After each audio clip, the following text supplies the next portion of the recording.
ishimwe. Haleluya. Reka nsaba umuntu. Amen. Ushobora kubaza ngo nta nurantera ariko yakurinze ku itariki imwe gushika itariki imwe yo kwambere gutangura gushika amasaha uvuga ko amasaha menshi wizere ko yasigaye ari make niba uyaheze. Amen. Wizere yuko umwaka wamaze kurangira ari muzima ahaguruka mu cyubahiro ciwe dukomere amashyi.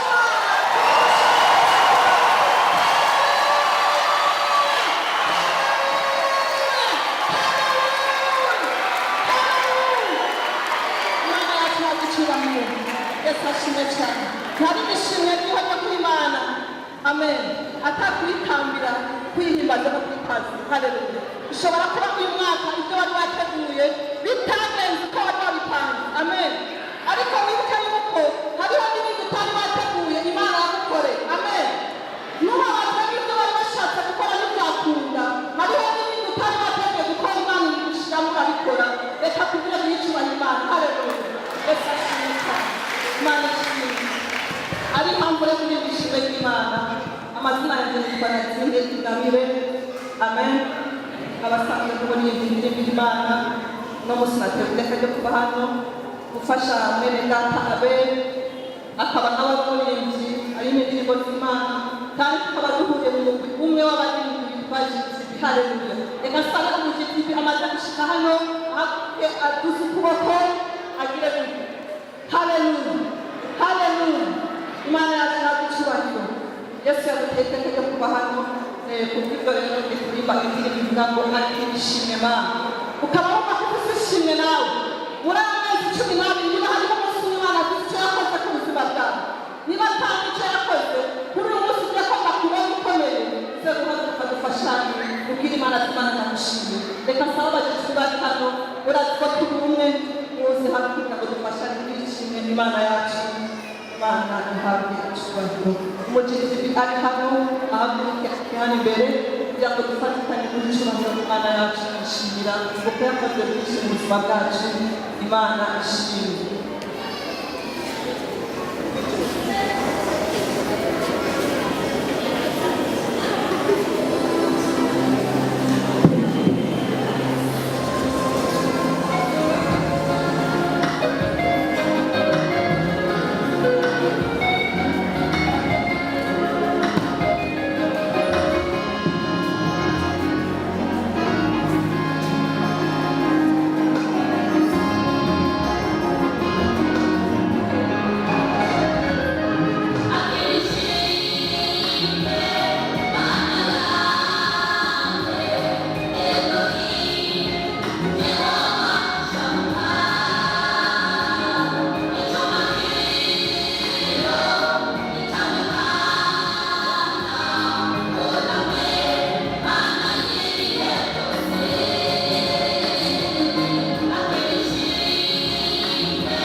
guhumuriza amen ukagenda mu ijoro ubona mu ijoro abandi babona isambi y'umutaha nabijya kuguhumuriza yuko muri iyi minsi mike isigaye ngo twinjire muri 2019 ibyari ijoro bigiye kumutanga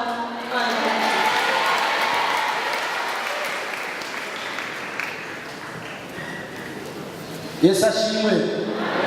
Reka tuhamagare korali Philadelphia kazi. Thank you.